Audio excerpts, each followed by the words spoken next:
Battle through the heavens god the flame emperor. Episode 75 सम्राट का कंकाल।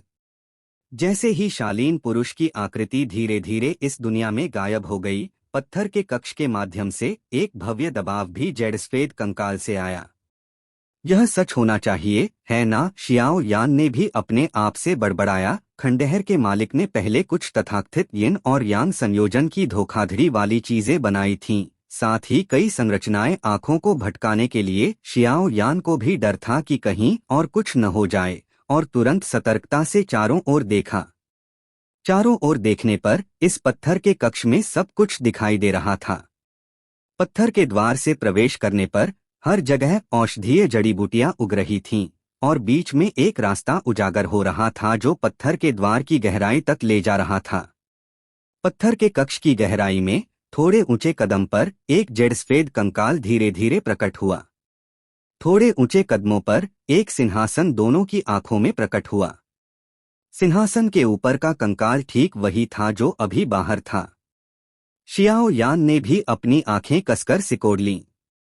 यहाँ तक कि इस लंबे समय से खोए हुए सम्राट की जीवित अवस्था में ताकत अत्यंत भयानक थी। अगर यह पुनर्जनन 7 सितारा डॉ सम्राट होता तो शियाओ यान और सुशवेन शायद मृत्यु की स्थिति में होते। लेकिन सौभाग्य से यह केवल एक कंकाल है जो कई वर्षों से खोया हुआ है।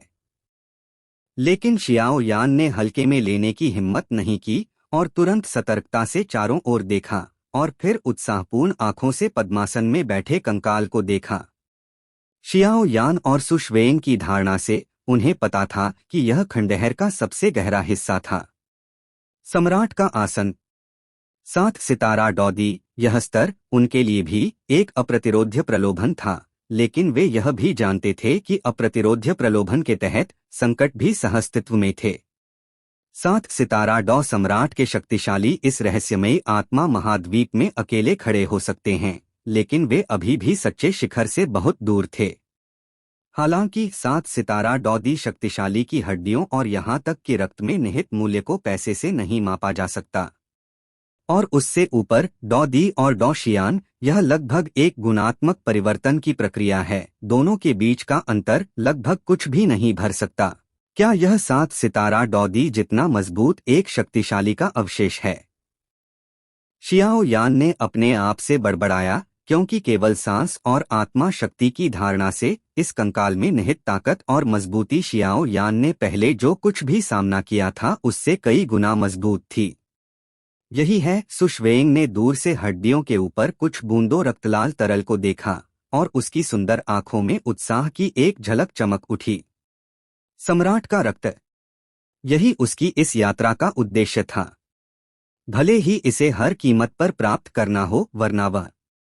शियाओ यान ने ठंडी हवा की गहरी सांस ली और पत्थर के कक्ष में चलना शुरू किया, सावधानी से चारों ओर देखते हुए। विशाल पत्थर के कक्ष में पत्थर के द्वार से कई औषधीय सामग्रियां उग रही थीं, लेकिन अजीब बात यह थी कि पत्थर के कक्ष के सबसे भीतरी हिस्से में स्थित कंकाल के आसपास पौधों की एक भी वृद्धि नहीं थी। अधिक से अधिक औषधीय सामग्रियों को देखते हुए और पत्थर के कक्ष के पास कंकालों के आसपास देखते हुए शियाओ यान को अचानक एक अप्रिय भावना हुई, और फिर उसने देखा कि उसके पैरों के नीचे कुछ कुचला हुआ लग रहा था। उसने पास में खड़ी सुशवेंग को पकड़ा और प्रवेश की जगह की ओर भागा और गंभीरता से कहा, जल्दी पीछे हटो। हाँ? शियाओ यान का अजीब व्यवहार सुशवेंग को भ्रमित कर गया, लेकिन उसका रवैया शियाओ यान के शब्दों पर विश्वास करने का था। इसलिए हालांकि उसे उसके कार्यों के उद्देश्य पर बहुत संदेह था, फिर भी उसने तुरंत अपनी आकृति दिखाई और जल्दी से पीछे चल दी। जब शियाओ यान की आकृति तेजी से पीछे हटी, सुशवेन ने तुरंत महसूस किया कि कुछ गड़बड़ थी। उसने अपने शरीर के चारों ओर नीली लड़ाई की ऊर्जा सक्रिय की, अपने हाथ से एक पत्थर उठाया और कंकाल के आसपास की ओर उड़ा दिया। पत्थर जैसे ही सम्राट के कंकाल के पास की जगह के संपर्क में आया, वह रुक गया, जैसे कि उसने एक मोटी दीवार से टकरा गया हो। फिर शियाओ यान ने देखा कि मूल रूप से सूखा हुआ सम्राट का कंकाल अचानक हल्का सा हिलने लगा, और फिर कंकाल के आसपास की जगह असंख्य अत्यंत तेज अंतरिक्ष की कील में ढह गई, जो पत्थर को भेद रही थी। Boom boom boom. भयानक शक्ति तुरंत हवा में पत्थरों की ओर एकत्र हुई और शक्तिशाली शक्ति ने पत्थरों को नष्ट कर दिया। सुश्वेंग ने भी इस समय कंकाल की विचित्रता को नोट किया और फिर उसकी सुंदर आंखें सम्राट के कंकाल को घूरने लगीं, क्योंकि उसे यह देखकर आश्चर्य हुआ कि कंकाल की हथेली पर मंडरा रही रक्तलाल तरल की बूंदें धीरे धीरे कंकाल पर टपक रही थीं जो पद्मासन में बैठा था। वह रक्तसार, ऐसा लगता है कि हड्डियों के ऊपर मिल रहा है। सुश्वेंग ने भी हल्के से मुंह खोला। हड्डियों पर गिरे रक्त को देखते हुए दोनों के दिलों में एक अत्यंत असहज भावना चुपके से उभर आई। शियाओ यान की आंखें हड्डियों पर टपक रहे रक्त पर टिकी थीं। इस पल में रक्त फिसल रहा था, लेकिन यह चुपके से कपास से मिलने वाले पानी की तरह घुस गया। जब सारा रक्त कंकाल में घुस गया, शियाओ यान की पुतलियां अचानक सिकुड़ गईं। इस पल में उसे अचानक महसूस हुआ कि अनजान वर्षों से सूखे हुए कंकाल में से कुछ जीवन उभर आया था। कमबख्त, पीछे हटो। सुश्वेंग भी तेजी से प्रतिक्रिया करने वाली थी और जैसे ही उसने जीवन शक्ति को महसूस किया, उसके मुंह से एक तेज दहाड़ निकली। उसी समय उसने अपने पैरों से जमीन पर जोर मारा और उसका शरीर बिजली की तरह पीछे की ओर उछल गया। जब वे पीछे जाने वाले थे, पत्थर के आसन पर पद्मासन में बैठा जेडस्वेद कंकाल हल्के से कांप उठा और फिर रक्तलाल रक्त के जेडस्वेद शरीर में मिलने के ठीक बाद खोखली मध्य अंधेरी खोपड़ी में दो हल्के रक्तलाल रंग झिलमिलाते हुए प्रकट हुए। ची! जब दोनों पत्थर के कक्ष से बाहर निकले, मूल रूप से शांत पत्थर के कक्ष में अचानक हड्डियों के मुड़ने की आवाज आई। इस आवाज के तहत शियाओ यान और सुश्वेंग ने भी एक दूसरे को देखा और फिर जेडस्वेद कंकाल को घूरा। कंकाल पर रक्त धुंध की एक सांस पूरे पत्थर के कक्ष की गहराई में फैल रही थी। रक्तमय आभा इस पल में पत्थर के कक्ष की गहराई से फैल गई और पूरा पत्थर का कक्ष और अधिक गंभीरता से भर गया। ची! कंकाल के जमीन को छूने की आवाज दूर से पास आ रही थी।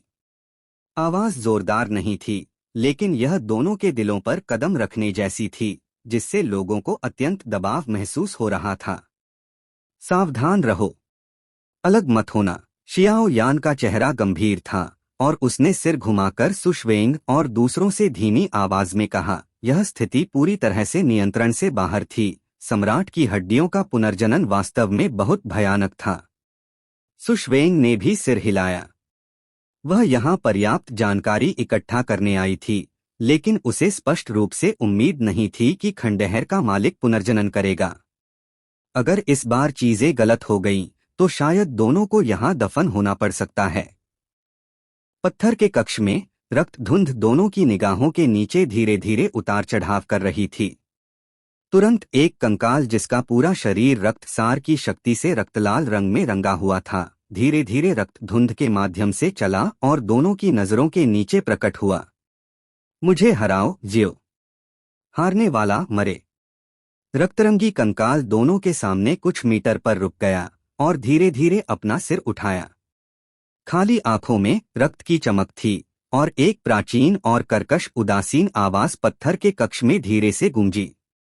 Please like and subscribe to my channel.